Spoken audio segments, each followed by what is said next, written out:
What's up, guys? Chase Oliver here, bringing you another video to my channel. Today I'm going to be reviewing NXT TakeOver New Orleans. Let's get started with this one. Now, NXT TakeOver New Orleans, definitely one of the top 3 takeovers that the WWE has produced. This show was just really good to great.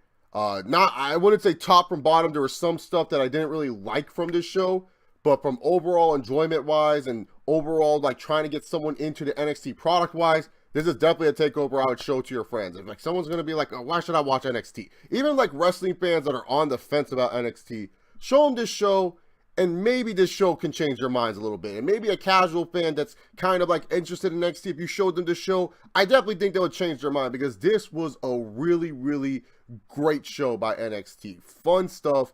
Like I said, not everything was perfect. Not everything's perfect in a wrestling show. It's kind of hard to do, but there are more good than there were bad. Speaking of which, of a good, the opening match, the NXT North American Heavyweight Championship, and yes, I'm just going to keep calling it the North American Heavyweight Championship because that just goes better than the North American Championship. If that bugs some of you people, sorry, not sorry. Sorry. So, Adam Cole, baby.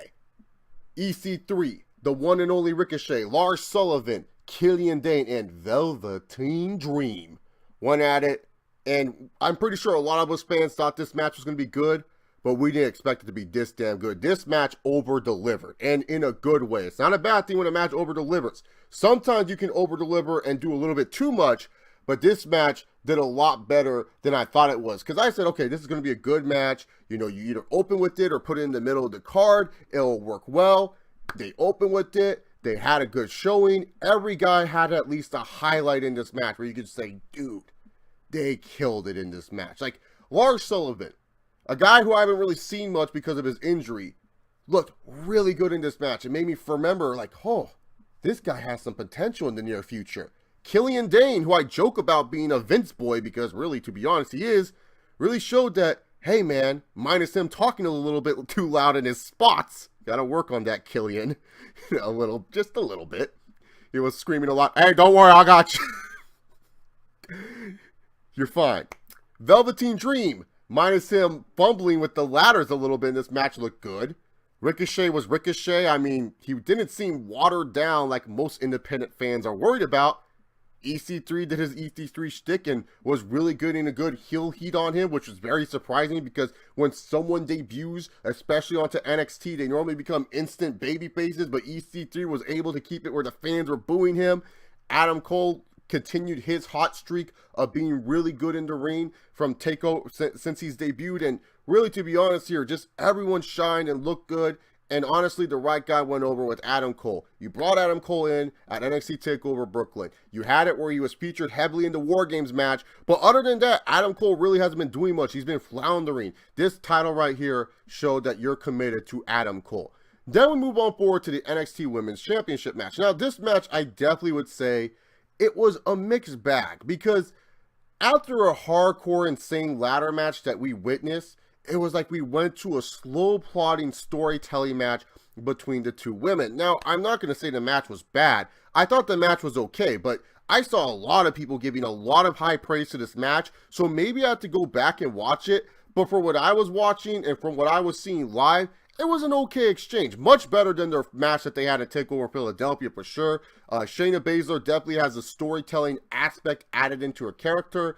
Ember Moon showed that she has a little bit more dimensions, but Ember Moon is still kind of one of those wrestlers where it's just like, I don't really know what her archetype is. I don't really know what her character is supposed to be as a wrestler. Like, she seems like she's supposed to be good overall, but she doesn't give that vibe. But overall, very solid match on this card, and very solid women's title match with Shayna Baszler going over because, let's face it, Ember Moon, what else is she going to do as NXT Women's Champion?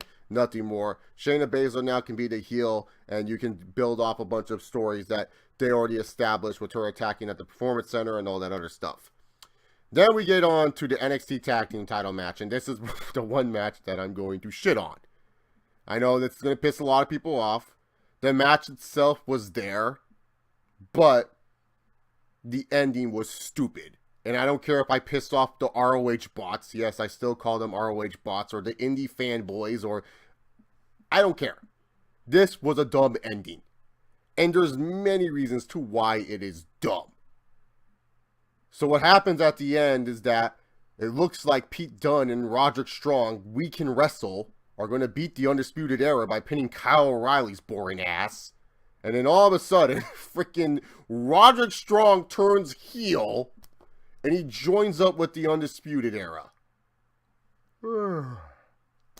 What part did I not say earlier that there's only one interesting member in the Undisputed Era, and that's Adam Cole, baby? I mean, NXT, if you want me to sleep faster, then yeah, putting Roderick Strong with Kyle O'Reilly, that will definitely do it.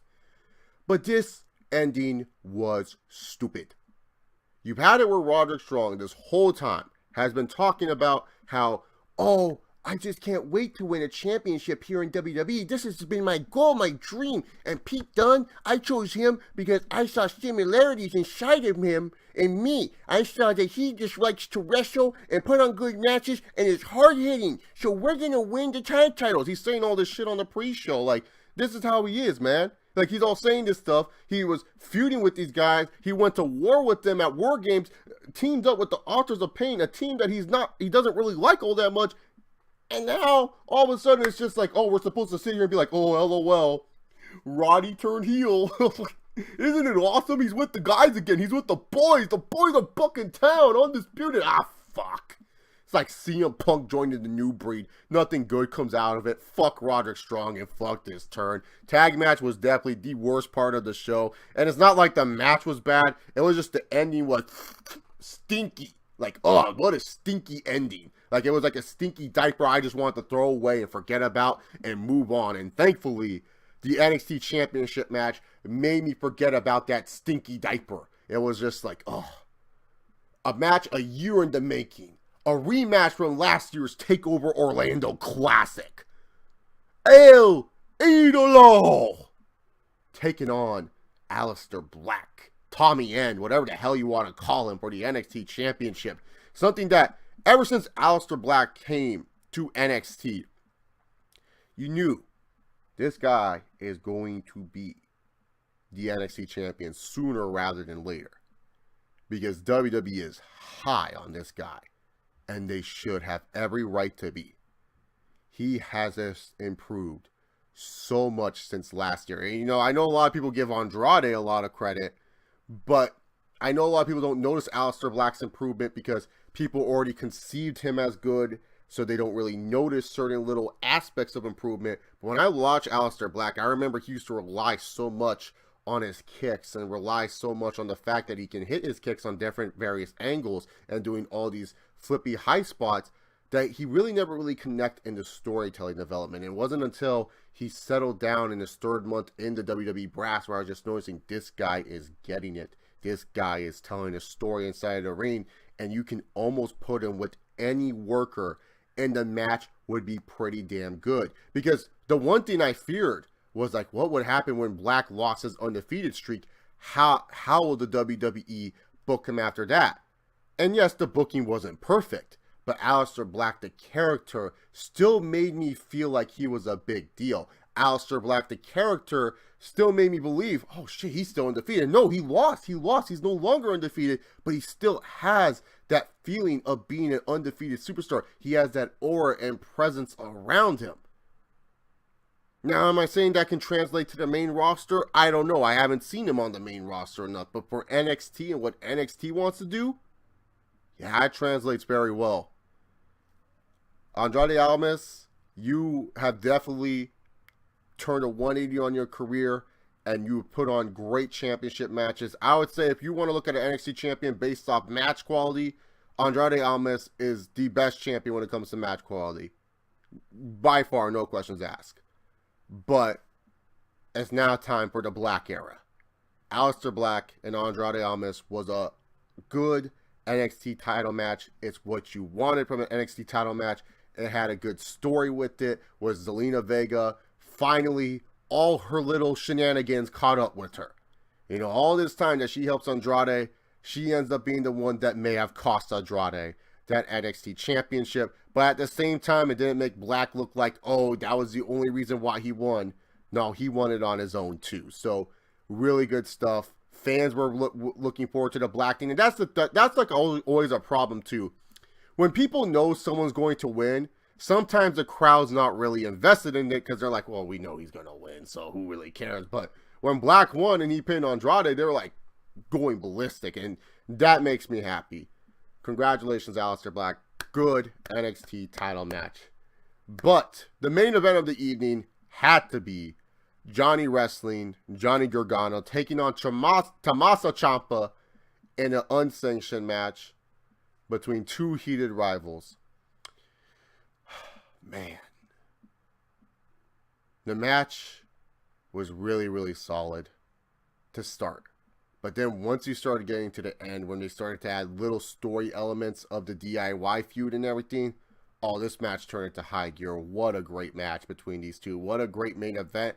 And quite possibly the best NXT TakeOver main event, if you don't count the ladder match at NXT TakeOver Chicago. Sorry, bias towards that match. I still think it's one of my favorite TakeOver main events. But this match right here, definitely a close second or third for sure.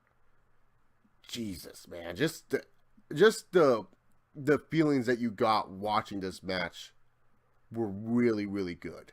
And just the overlaying a story that Johnny and Ciampa were doing. Because in the beginning, they were just like, okay, we're pissed at each other. We're just doing what we normally do for an uncensored match, beating the shit out of each other, teasing some big spots, but they're not going to come until a little bit later on. You know, it was just kind of like a usual uncensored match. And I was just saying to myself, come on, man. Y'all can do better than it. Like, I was like kind of frustrated because I was like, man, dude, I hope the ending to this match is good. Because so far the match was just, you know, I wasn't saying the match was bad, but, you know, people were overhyping this match for me a lot. People were saying match of the freaking weekend, if not match of the year. So I was sitting here, I was like, okay, I want that feeling, but I'm not going to force that feeling on myself unless it gets there.